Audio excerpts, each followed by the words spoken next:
everyone for being here. So this will be told in the format of a story. 2025 years ago, under the sign of Capricorn, a child was born in a far, far away manger and grew up to become a messianic icon. His name, as much as the Christian world knows, is Brian. According to Life of Brian, a 1979 film, depiction of his life and his teachings, he lived in about the same time and place as some Jesus something, and was followed by a group of devoted followers. And this film is a prime example of political satire, as we can see in the following video.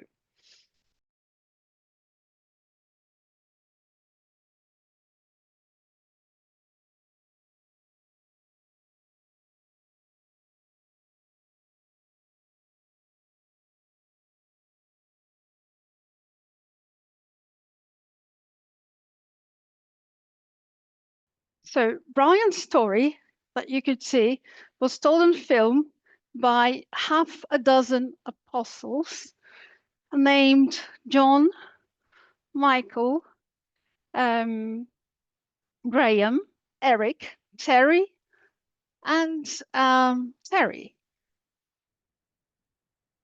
also known as the British comedy troupe Monty Python, one of the most influential TV comedy shows of the British and the Western world, or maybe even beyond. And Monty Python Flying Circus has run on the BBC from 1969 to 1974 and consisted mainly of nonsensical, absurdist or surreal sketches interspersed with animations by Terry Gilliam, who was the only American member of the group. And the best known Python is John Cleese. John Cleese. He is tall, he is slim and posh looking. He is often seen with a mustache, although he's not here in most of the pictures. He usually wears a mustache, and he usually speaks with that perfect British accent. And he has become known for playing neurotic characters. Brazilians above 30 teens may be familiar with him from A Fish Called Wanda, where he co-starred with Jamie Lee Curtis. And in Britain, he also co-wrote and co-starred with his wife, Connie Booth, as Basil Fawlty, the rude, snobbish owner of a hotel in Torquay in the seaside of the UK. And this is an absolute must-watch. This is, I have selected an episode where there's a misunderstanding between him and the Spanish waiter. And just for a bit of context, in this episode, Fawlty has asked Manuel to place a bet on a horse called Dragonfly, but his wife, Basil's wife, doesn't want his wife to know that he has been gambling again. So he needs to get Manuel to keep it a secret. So here we go for the episode.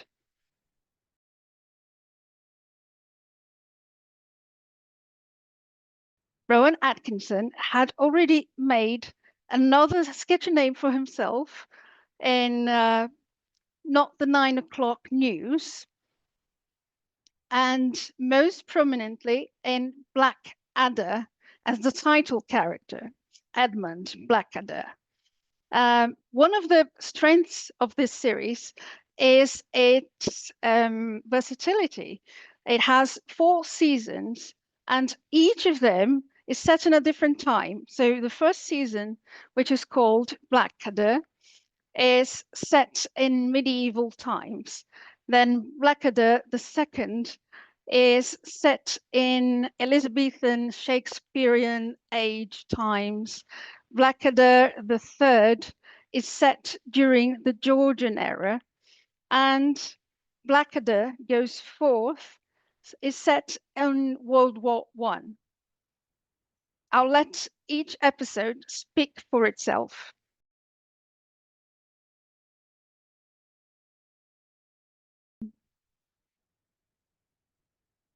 Back to the slides. I suppose you may have recognized a few familiar faces. Well, Dr. House, for example, and Stephen Fry, who is another of Britain's most talented comedians, and Hugh Laurie's longtime comedic partner. You may also have recognized him. And besides Blackadder, these two, they co-starred in a bit of Fry and Laurie, a popular 80s and 90s sketch comedy show, and in the sitcom Jeeves and Wooster. Here are a couple of my favorite sketches from a bit of Fry and Laurie.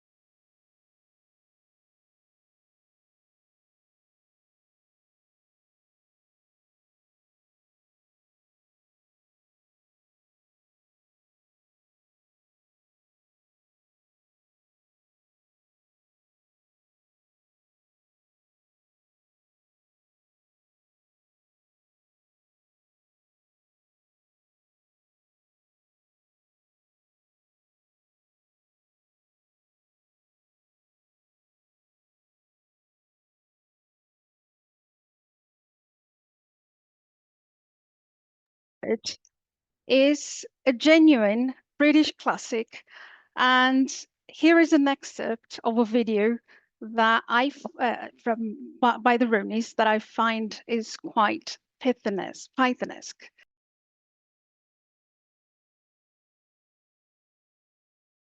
So one of those duos that I listed was Mitchell and Webb, and you might be familiar, especially with David Mitchell. And they are a more recent partnership compared to the other double acts. And you might want to check, or even might have seen them in the Mitchell and Webb look, or even Peep Show, which is the show that gave prominence to one of the greatest British actresses of our time, Olivia Colman. Here in the picture, the names are inverted. So the one on the left is Robert Webb, and the one on the right is David Mitchell. David Mitchell is probably the more famous, as I said, and he has also been in a brilliant period sitcom called Upstart Crow, playing the role of no one other than the English bard William Shakespeare. Now, remember when Romeo and Juliet was a tragedy play? Well, think again, because in the following scene, there's a well-known line from Romeo and Juliet that is about to become the butt of the joke. As it happens to Shakespeare literary language, throughout the series in a number of instances.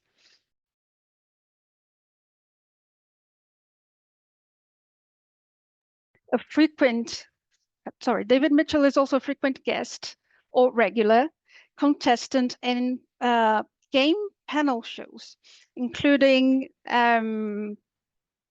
Would I Lie to You, Quite Interesting, Mock the Week, and 8 out of 10 Cats Does Countdown. And this is where it gets to one of my favorite ways to get to know British comedians, because the whole idea of these shows is built around the concept of bringing comedians together as regular or guests, competing against each other in games, in quizzes, and the interactions will usually involve roasting, banter, quips, or even lucky mascots, sometimes even impressions. And one of my favorite panel show guests is Richard Ayoade, who you might know as Maurice Moss from the IT Crowd, the shy IT technician who was one of the main character in IT Crowd. And I'm going to show one video of his participation in 8 out of 10 Cats Does Countdown.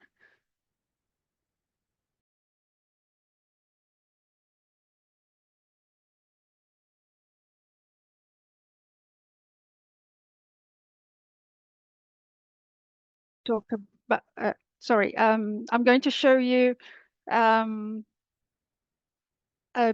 video of the IT Crowd, which is where you might know him from. And then I'm going to show one last video of his attendance, his appearance at the panel show.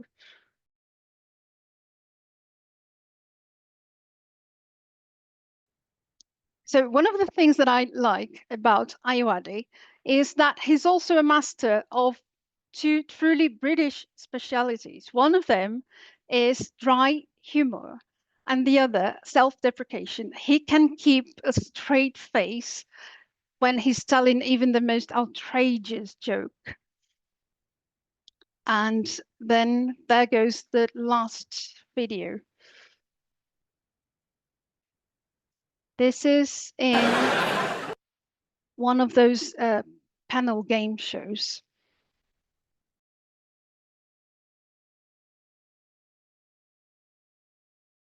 Well, as you can see then, I have shown mostly videos from YouTube, and there are a few British comedies available on streaming services, although this has, in my experience, been decreasing. And including I don't know how to find, for example, The Office, which is originally British from the early 2000s. It was a huge success in its American version, and the British version aired in the early 2000s, 2001, 2003, something like that. But anyway, I think that there aren't many British comedies available on streaming services. And BritBox, for example, is a service showing productions from the BBC, the ITV, but unfortunately it's not available in Brazil, only in Canada, the US, Australia, and parts of Scandinavia. So, like the Pythonists and the Bryanists, I have to remain a follower of BritBox on the social media and keep my faith alive that, maybe one day that kingdom of those masters will come to us here down south. And now for something completely different. If you have any questions or comments, please feel free to ask or comment.